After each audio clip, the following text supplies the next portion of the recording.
Welcome to Vighneshwara and Vijaya art and craft. ఇప్పుడు మనం చూడబోయేది సీమ్ బాదం పెంకులు ఉన్నాయి కదా, షెల్స్ ఉన్నాయి కదండి. ఆ షెల్తో మనం చెట్టు ప్రిపేర్ చేసుకున్నాము. ఈ ప్రిపేర్ చేసుకున్నది ఏమేమి మెటీరియల్ వాడాము అన్నది మీకు ఎక్స్ప్లెయిన్ చేస్తాను. మనం ఇప్పుడు ఆ చెట్టుని ఎలా ప్రిపేర్ చేసుకోవాలి, ఆ ప్రిపేర్ చేసుకోవాల్సిన దానికి కావాల్సిన మెటీరియల్ అన్నీ కూడా మనం చూస్తున్నామండి. బేస్ వచ్చేసి మనకి ఇవి కొబ్బరి చిప్ప, నెక్స్ట్ దీనిపైన పెట్టడానికి మనకు సీమ్ బాదం చెట్టు నుంచి వచ్చే ఈ షెల్, నెక్స్ట్ వచ్చి మనం ఈ కమ్మితోటి ఆ చెట్టుని అలా ప్రిపేర్ చేసుకోవాలండి. తర్వాత కింద బేస్కి ఈ కొబ్బరి చిప్ప ఉంది కదా, దానికి డెకరేట్ చేసుకోవడం కోసం ఈ గ్రీన్ కలర్ వూల్ తీసుకున్నాను. దీనిపైన కొంచెం షైన్ కనిపించడం కోసం కుందన్ని నేను యాడ్ చేశాను.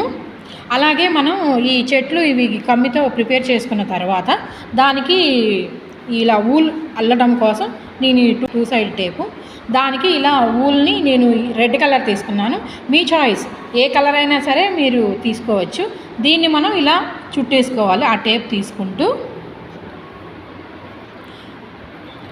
ఆ తర్వాత అలా చేసుకుంటూ అన్నీ కూడా మనం అలా ప్రిపేర్ చేసుకోవాలి. అలా ప్రిపేర్ చేసుకున్నవి మనం చక్కగా కూడా దానికి చెట్టులాగా మనకు ప్రిపేర్ అయిపోతుందండి. వాటిల్లో నేను ఇప్పుడు మోడల్స్ చూపిస్తాను, ఎన్ని రకాలుగా చేసుకోవచ్చు అన్నది. నా దగ్గర అయితే 2-3 ఉన్నాయి, మిగతా అన్నీ కూడా మనకు సేల్ అయిపోయినాయి. అవన్నీ కూడా మొత్తం నేను సేల్ చేస్తానండి. ఒకదానికైతే నేను ఇలా ఊలు పెట్టి ఇలా చేశాను చూడండి, చక్కగా నేను ఎలా మెటల్ యూస్ చేసి చేశాను. అలాగే నెక్స్ట్ వచ్చి నేను ఈ గ్రీన్ కలర్ తీసుకున్నాను. గ్రీన్ కలర్కి న్యాచురల్గా ఉంటుందని చెప్పి నేను ఈ కొబ్బరి చెప్పుని పగలగొట్టి నేను ఇలా స్టఫ్ చేశానండి. నెక్స్ట్ వచ్చి ఇలా న్యాచురల్గా ఉండడం కోసం నేను ఈ కలర్ వేశాను, స్నఫ్ కలర్ చూడండి. నెక్స్ట్ వచ్చి నేను ఈ గ్రీన్ కలర్ తీసుకున్నాను, లైట్ గ్రీన్ తీసుకున్నానండి, చిలక పచ్చ గ్రీను.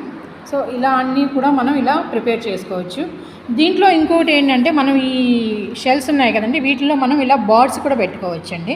చాలా అందంగా ఉంటుంది బర్డ్స్ పెట్టుకుంటే. ఇవన్నీ కూడా మీకు నచ్చాయని అనుకుంటున్నానండి. నచ్చితే మీకు షేర్ అండ్ లైక్, సబ్స్క్రైబ్ అండి. థ్యాంక్ యూ ఫర్ వాచింగ్ అండి. Thank you so much.